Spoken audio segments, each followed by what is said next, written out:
नमस्कार। एक बार फिर आप लोगों का बहुत बहुत स्वागत है हमारे YouTube चैनल देव संस्कृति में। आशा है कि आप सभी लोग बहुत अच्छे होंगे और बाबा जी की कृपा आप सभी पे बनी रहे हमेशा। आज मैं फिर आपके सामने प्रस्तुत हूँ एक नई कहानी के साथ, एक नई चमत्कार के साथ बाबा जी ने जो कि किया हुआ है। यह कहानी भी बाबा जी के युवा अवस्था की है, जब बाबा जी अपनी योग साधना के लिए जगह जगह पर जाया करते थे। तो ये एक बार बाबा जी निकले थे जब अपनी योग साधना के लिए, तो वो पहुँचे फर्रुखाबाद स्टेशन। फर्रुखाबाद स्टेशन पे जब वो पहुँचे तो वहाँ से जो रेलगाड़ी निकल रही थी वो जा रही थी टुंडला की ओर। तो बाबा जी एकदम अपना चिमटा कमंडल लिए हुए अपनी साधु की भेष में थे। तो वो स्टेशन पे जब फर्रुखाबाद स्टेशन पे जब गाड़ी रुकी तो बाबा जी प्रथम श्रेणी के डिब्बे में बैठ गए। तो फिर गाड़ी कुछ देर दूर चली।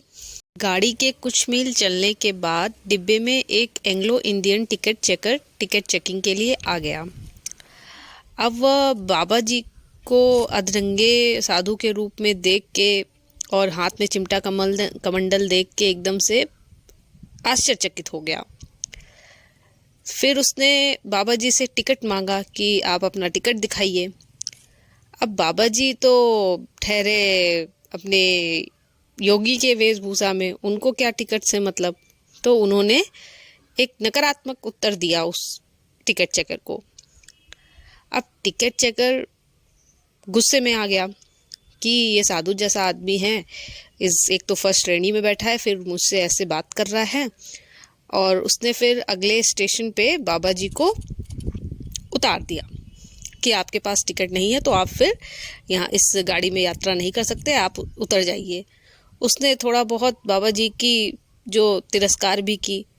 तो बाबा जी कुछ नहीं बोले, वो शांत स्वभाव के थे ही। तो वो अगले स्टेशन पे जब आया तो वहाँ पे वो उतर गए।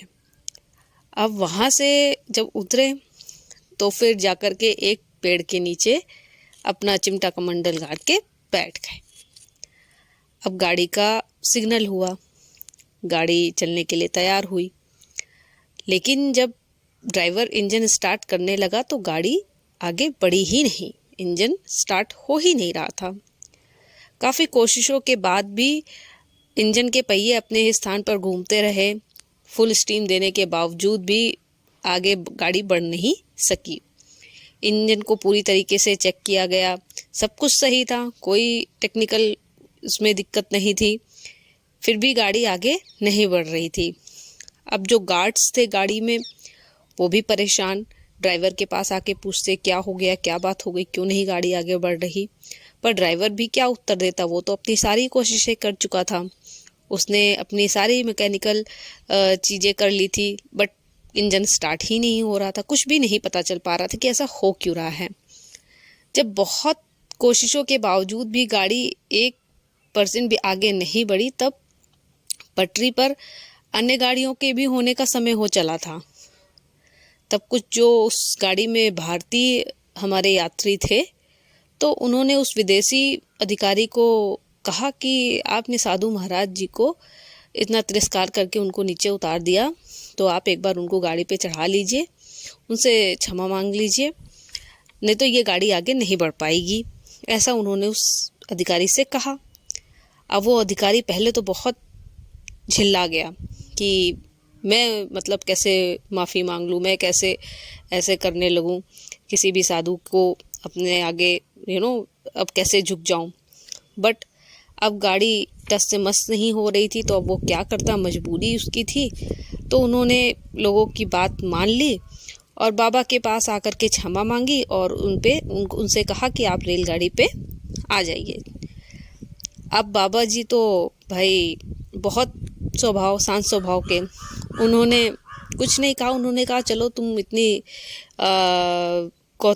मतलब रिक्वेस्ट कर रहे हो तो फिर मैं बैठ जाता हूँ।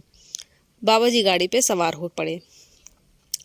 जैसे ही बाबा जी ने गाड़ी में अपना पाँव रखा, गाड़ी अचानक अपने मन से स्टार्ट हो गई।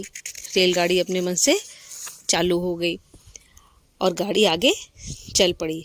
अब वहाँ सब खड़े हुए सभी लोग, उस रेलगाड़ी में बैठे सभी लोग बहुत ही आश्चर्यचकित हुए कि अरे ये तो चमत्कार हो गया, ये कैसे हो गया। अब इसी घटना के बाद भारत के अनेक गांवों में बाबा जी नीम करोली नाम से विख्यात हो चले। इस गांव में कई वर्ष के प्रवास के उपरांत जब उक्त बाबा जी लक्ष्मण दास गांव से निकले तो उनका नाम ही नीम करोली बाबा अथवा नीम करोली बाबा पड़ गया। इस घटना के बाद गांव से गुजरती हर गाड़ी 1-2 मिनट के लिए हमेशा वहां रुकने लगी और वहां के लोग कभी कभी तो बिना टिकट भी फर्रुखाबाद आने जाने लगे। उसके बाद नीम करोली नाम का स्टेशन भी बन गया। अब तो ठीक गांव के बीच बाबा लक्ष्मण दास पुरी फ्लैग स्टेशन भी बन गया है। यह है बाबा जी के एक चमत्कार लीलाओं में से एक और लीला। तो उत्तराखंड में महाराज जी को बाबा नीम करोली की जगह नीम करोली वाले बाबा या बाबा नीम करोली कहा जाता है। परंतु अपनी प्रसिद्धि से सदा उदासीन बाबा जी ने अपने नाम के इस अपभ्रंश का सुधार करवाने की कभी चेष्टा ना की।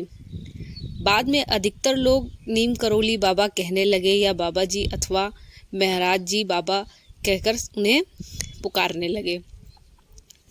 तो आज की ये कहानी, ये चमत्कार बाबा जी का यही समाप्त होता है और आशा करती हूँ कि आपको ये वीडियो और ये कहानी पसंद आई होगी।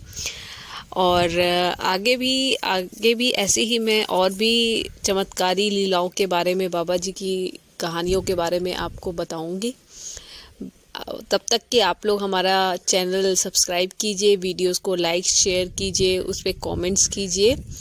एंड ये वीडियो आपको देखने के लिए बहुत बहुत धन्यवाद।